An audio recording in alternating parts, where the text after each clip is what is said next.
À quelques jours du 25 octobre, un terme revient dans tous les débats et esquisses de programmes de gouvernance.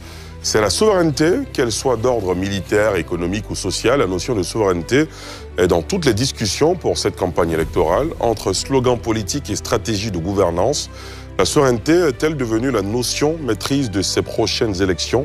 La notion maîtresse de ces prochaines élections. Je vous propose de voir ce sujet de Moussa Nikema et on en parle juste après.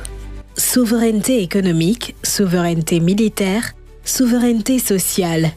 Le concept de souveraineté est bien présent dans le lexique de tous les candidats à cette présidentielle du 25 octobre 2025. Simple slogan ou véritable idéologie politique, la question reste posée. Awa Domelo, lors d'une interview, a fait savoir qu'il marquerait son éventuel mandat sous le sceau de la souveraineté. Il est temps de changer de rapport de production entre l'Occident qui nous a colonisés et l'Afrique qui a été colonisée. Et ce rapport de production, c'est de passer de l'économie des matières premières à une économie industrialisée de matières grises, où on peut absorber l'ensemble des jeunes qui sortent de l'école. Donc la souveraineté est un impératif catégorique. Si nous voulons sauver la jeunesse et si nous voulons même transformer l'école, il faut avoir une autonomie en matière de politique de défense et de sécurité. C'est ce que j'ai appelé la souveraineté sécuritaire et défensive. Et il faut choisir des partenaires qui soient capables véritablement d'être utiles dans la lutte contre le djihadisme. Et donc, c'est ces choix-là qui vont permettre véritablement de combattre le djihadisme. Et il faut mettre en place une défense commune au niveau de l'Afrique de l'Ouest. Jean-Louis Billon affirmait également qu'il revisiterait la stratégie économique nationale qu'il considère comme le moteur de la souveraineté économique du pays. La candidate Simone Eivie Gbagbo, elle aussi, a dit un mot sur le sujet. La souveraineté. L'Afrique là, doit se recentrer, doit reconquérir sa souveraineté. Si l'Afrique doit parler avec l'Europe, si l'Afrique doit parler avec l'Amérique, si l'Afrique doit parler avec l'Asie, si l'Afrique doit parler avec le reste du monde, il faut que ce soit une Afrique qui est positionnée au même niveau que ces autres continents-là, pour pouvoir parler d'égal à égal. Se définissant comme l'idée qu'un État dispose de l'autorité exclusive sur son territoire et sur la population qui y réside, la souveraineté est aujourd'hui au cœur de tous les débats. La souveraineté est au cœur de tous les débats en ce moment. On a entendu dans ce sujet Awa Domelo qui s'est prononcé notamment sur son ambition justement de s'appuyer sur ce concept de souveraineté pour conduire sa campagne électorale. Et s'il est élu, évidemment, de s'appuyer sur ce concept-là pour conduire la Côte d'Ivoire. Comment vous réagissez déjà? J'aimerais bien entendre l'avis de nos analystes avant d'en arriver aux deux politiques qui sont sur ce plateau. Cheikh Oumar Doumbia. Bon, cette question de la souveraineté, elle semble être nouvelle alors qu'elle ne l'est pas. Aujourd'hui, les politiques la réduisent au simple rapport entre nos États et le reste du monde. Alors que bon, depuis 1933, si j'ai bonne mémoire, il y a ce qu'on appelle le traité de Montevideo, qui définit juridiquement, et je précise, juridiquement, la souveraineté. Donc jusque-là, nos politiques auront l'opportunité de nous éclaircir quelle serait peut-être potentiellement la définition politique de cette souveraineté dont ils nous parlent. Mais en tout cas, juridiquement, il y a 4 points. Le premier, c'est l'existence d'un territoire, ce qui est acquis pour nos États. Nous avons le territoire. Le second, c'est l'existence d'un peuple. Ce qui est aussi acquis, nos peuples sont là, visibles. Le troisième, c'est une gouvernance effective, ce qui est encore une fois est un acquis. Le dernier, qui a même été cité comme complément, c'est la capacité d'un État à interagir avec le reste du monde, ce que nos États font déjà. Si on se réfère au format, à ce traité, mais au format que cela a imputé à l'Organisation des Nations Unies, les Nations Unies reconnaissent 195 États souverains. Et parmi ces États souverains, nos États africains sont cités. Donc, qu'est-ce qu'ils veulent réinventer? qu'est-ce qu'ils veulent remettre en cause qui existerait déjà et pourquoi faire cela. Je pense simplement que c'est un mot qui, dû aux circonstances que nous avons vues dans le Sahel, est devenu un mot à la mode et tout le monde veut s'en accaparer, à tort ou à raison, en transformant la souveraineté même en un adjectif qui désormais s'appliquerait à tous les secteurs de part et d'autre. Donc je pense que je serais heureux d'avoir une définition de la souveraineté politique de la part... Bien sûr, bien sûr. Mesmin Komoye, on commence avec vous. Merci Ali. C'est vrai, ça paraît quelque peu contradictoire de parler d'État indépendant et en même temps de proclamer notre souveraineté ou de revendiquer notre souveraineté. Mais Ali, avant de donner notre perception de cette souveraineté que nous revendiquons, parce que pour nous, c'est un élément fondamental dans le développement des pays africains. Je voudrais partager avec vous cette anecdote. Allez-y.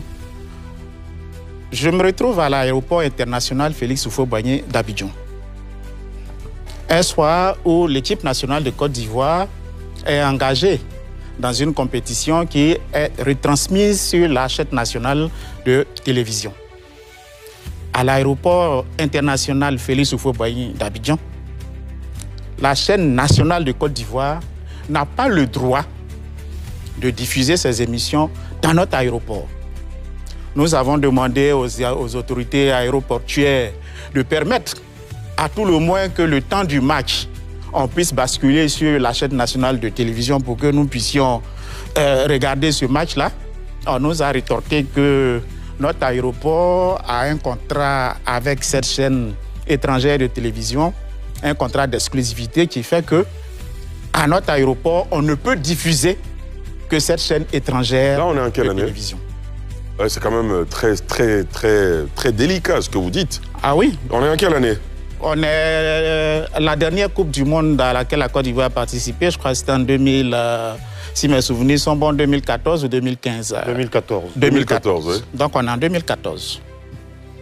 Et je crois que jusqu'à ce jour, cette chaîne de télévision étrangère, elle est la seule qui est autorisée à diffuser des émissions à l'aéroport international Félix Houphouët-Boigny de Côte d'Ivoire.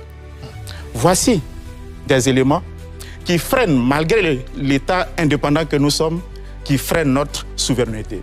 Donc pour nous, la souveraineté, c'est notre capacité à décider par nous-mêmes et pour nous-mêmes, ce que nous pensons être bon pour nos différents États. Et pour nous, cette souveraineté-là, elle, aujourd'hui, doit s'évaluer à l'aune de 3 leviers. Les accords de défense, les accords monétaires et puis un certain nombre d'accords de concession que nous avons faits à un certain nombre de multinationales. Nous reviendrons certainement dans les détails sur ces différents aspects. Monsieur Diarra Souba, comment comprendre qu'après 65 ans d'indépendance, nos États soient encore à placer leur protection sous, n'est-ce pas, la responsabilité d'armées étrangères qui sont présentes dans nos différents États? Comment comprendre cela? Très bien.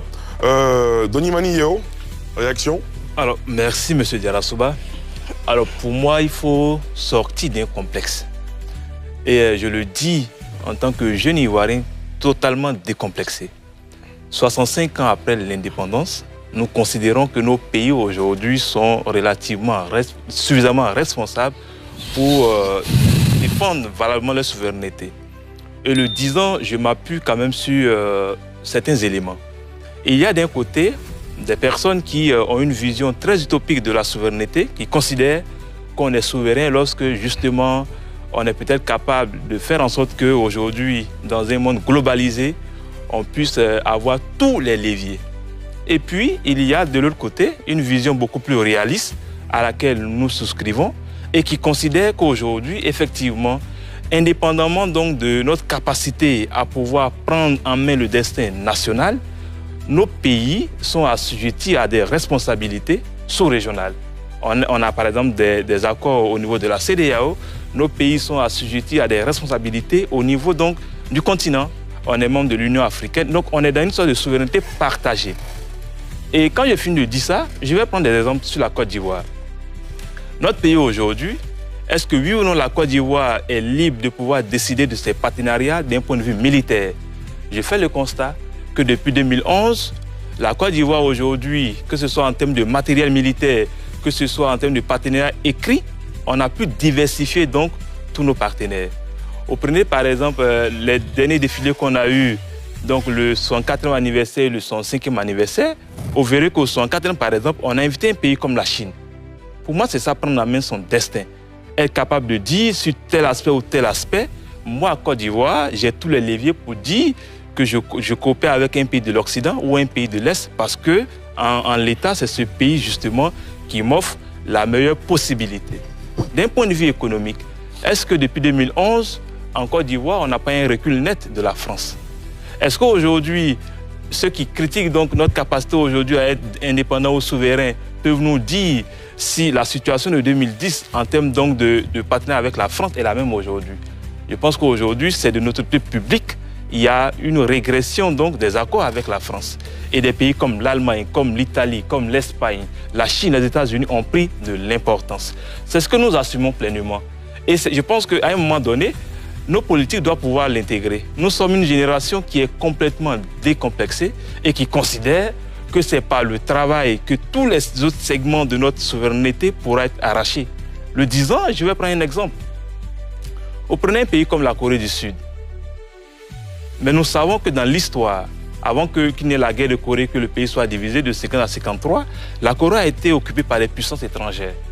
En l'occurrence, la Chine, le Japon, les États-Unis, l'URSS à un moment donné. Mais la Corée sort de crise et décide donc de regarder son histoire dans toute sa laideur et de prendre en main son destin. Les Coréens ont travaillé sur leur éducation et aujourd'hui, c'est un pays qui est cité en exemple. Et c'est ce que nous devons pouvoir comprendre à un moment donné dans nos pays. Il faut quitter le débat donc de toujours indexer l'ancienne métropole et se mettre sérieusement au travail pour pouvoir effectivement, demain, discuter d'égal à égal avec tous ces États. Et je répète, le combat de demain sera le combat cerveau contre cerveau. Et donc, c'est par le travail que nous pourrons y arriver. Alamine? Bon, la souveraineté, c'est un sujet qui est un peu complexe. Pour ajouter sur ce que Cheikh m'a dit, c'est qu'au-delà de la définition juridique, parce qu'après aussi, on a cette légère différence, la science sociale, entre la science politique et puis le droit. Donc, on a le principe de gouvernement, population, territoire, capacité de pouvoir disposer de ces différents accords. Mais après, il y a un fort aspect qui enjoint que la souveraineté est un concept. Donc, qui dit concept dit pluralité des sens. Donc, chacun va vouloir voir la position qui l'arrange. Par rapport à la Côte d'Ivoire, je pense que c'est une question de taux. Et qu'on soit représentant du candidat Wadon Melo ou du président Hassan Ouattara, chacun va se baser sur le taux qui s'arrange. Par exemple, quand on prend le niveau de classification des pays, en ce qui concerne le niveau politique, il y a 3 types de pays. Il y a des pays antidémocratiques, il y a les pays en voie de démocratie, il y a les pays démocratiques. Quand on prend par exemple au niveau sécuritaire, il y a les pays puissants, il y a les pays faibles, il y a les pays faillis. Et la notion même des pays faillis, il y a des États qui ne les reconnaissent pas. Quand on prend au niveau économique, il y a les pays développés, il y a les pays en voie de développement, il y a les pays pauvres très endettés. Et au niveau processuel, on a des États stables, on a des États instables et on a des États en reconstruction. Donc c'est pareil pour la souveraineté. La souveraineté la plus basique, c'est l'indépendance, c'est d'avoir la plénitude de son territoire, c'est d'avoir une population effective, c'est d'avoir un gouvernement effectif et c'est d'avoir cette possibilité de partir négocier sur la scène internationale des partenariats et des collaborations bilatérales. Ça, c'est un acquis de la souveraineté préliminaire. Wadon Melo, il est constant dans son discours. Moi, j'ai assisté à une de ses conférences il y a 2 ans. Les mêmes choses qu'il dit dans l'interview, c'est les mêmes choses qu'il répète.